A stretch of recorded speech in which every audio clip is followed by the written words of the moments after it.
I guess, Alexa, we should just get right into things here with the failures of the Justin Trudeau Liberal government. I mean, surprise, surprise, their policies seem to be like this sort of never-ending, failing democracy.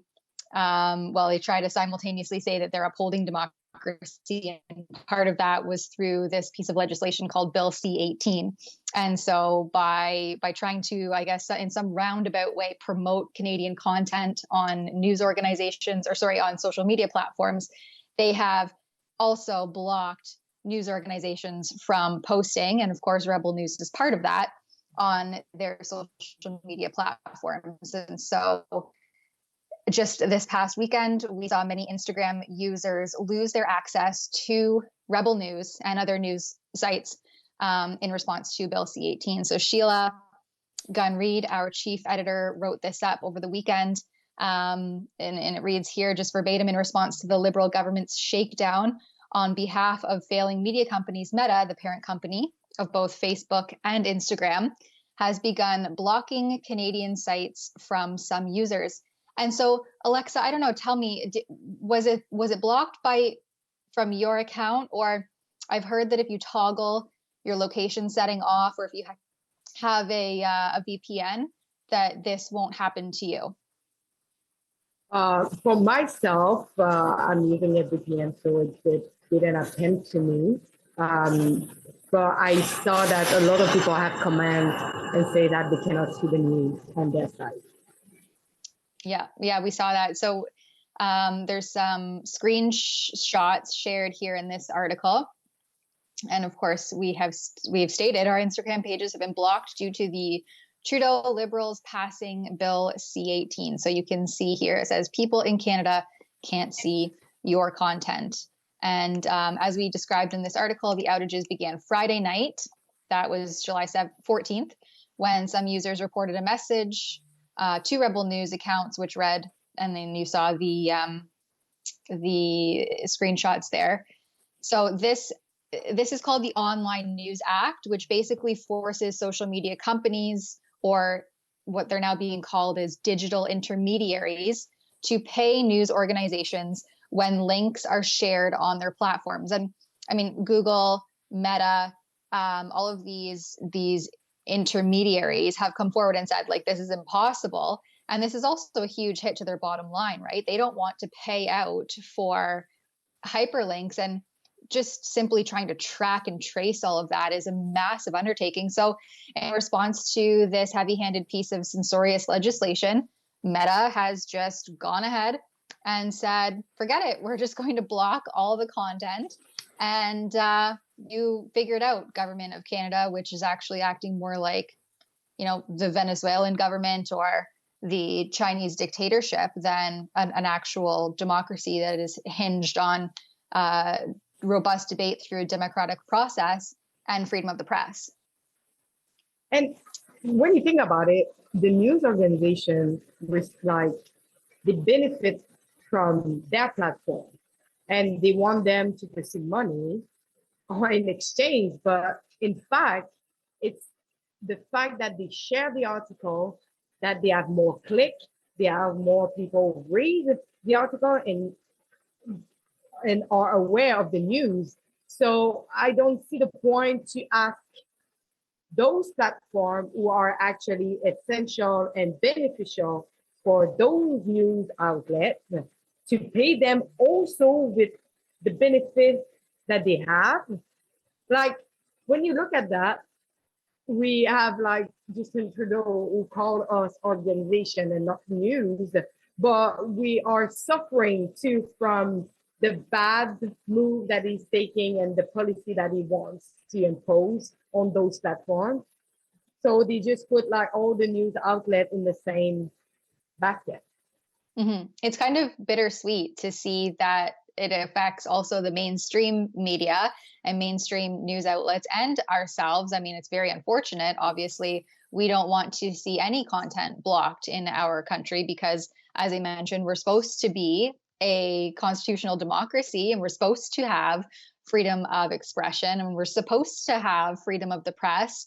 But as we can see more and more, this slippery slope with the Justin Trudeau Liberals, and the double speak that they talk out of one side of their mouths and then do the other. They're trying to uphold democracy somehow by instituting all of these censorious pieces of legislation, which I and many would argue is doing the exact opposite of whatever they're intending to do. And whether the intention is nefarious or not is maybe a conversation for another day. But regardless, we see now that all news organizations and news sites are being blocked in Canada thanks to this ridiculous piece of legislation that has been condemned pretty much right from the onset. There was senators, there was MPs, MPPs, I'm sure even, who were saying like this piece of legislation doesn't make sense. The intent here is not what's actually written. It's so ambiguously worded that it's hard to interpret. And that just seems to be kind of a regular occurrence now in the House of Commons with the Liberals. Their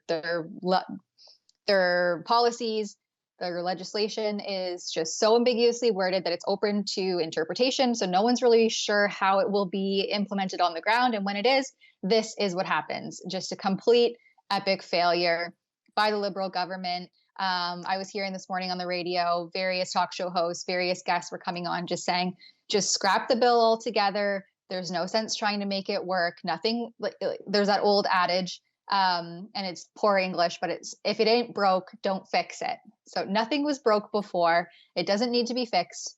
Just rein in this piece of legislation, say, you know what, we made a mistake. We're going to rein this in. We're just going to terminate this piece of legislation. And then however they want to try to prioritize, I don't know, getting paid, paying the little guys or the upholding Indigenous diversity somehow, they can try again at a later date. But I think that the whole piece of legislation just needs to be reined in because it's obviously failing. And you have the mainstream media now also chiming in and finally starting to realize what this will do to them. But in the same time, the mainstream media outlet wants the Meta and all those platforms to pay for their mistake, because their mistake was when the internet started. They say, oh, wow, this is a nice opportunity for us to share our content, to make our news out, that most people can have like our news available. But the thing is, they never thought that now everybody will be on the internet and people will not watch the TV anymore. And so they put the content for free on the internet. And now they see that they should have put a payment for a subscription payment, because now everything is free since the beginning. And they, as they say, it would be hard now to ask people to donate money and to pay a subscription when it was previously free for them. But if they were doing their jobs and they were actually speaking truth to power and they were passionate and they were listening to what on the ground Canadians, everyday Canadians are truly experiencing in their everyday lives, then I think Canadians would be happily willing, as they do with us. Like, we're a crowdfunded news organizations. We rely on the generosity and the donations of our viewers to keep our operation afloat. And so we listen to our donors. We listen to what people on the ground are saying, what they want to hear more of, what they think needs to be exposed, et cetera, et cetera. And so we've seen, though, that the mainstream media doesn't operate that way. They've just pivoted to become government sanctioned cheerleaders funded by the taxpayers who unwittingly have to contribute to try to keep this failing source of news afloat.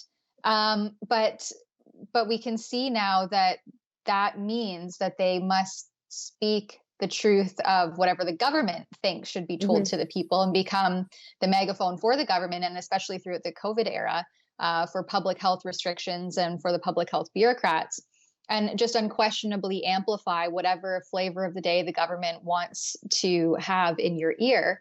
And so it's funny, it's ironic to see a piece of legislation like this affecting, both parties equally. And I know there's always a roundabout, right? There's always a workaround. People will figure out a way to gain access to the content, whether it's through a VPN or a direct source like your email address. There will be workarounds, but I think the government is starting to see just how much they've failed at this piece of legislation as it continues to make headlines. That's a clip from something we call Rebel News Daily. It's our daily live stream hosted by my friend David Menzies, but the show also includes a rotating cast of hosts and special guests, including me. It's a great way for us to talk about the news of the day as the news is happening in an unscripted fashion, and it's an awesome way for you to interact with us as well. We stream every weekday, 1 p.m. Eastern, 11 a.m. Mountain, wherever you find Rebel News. See you there.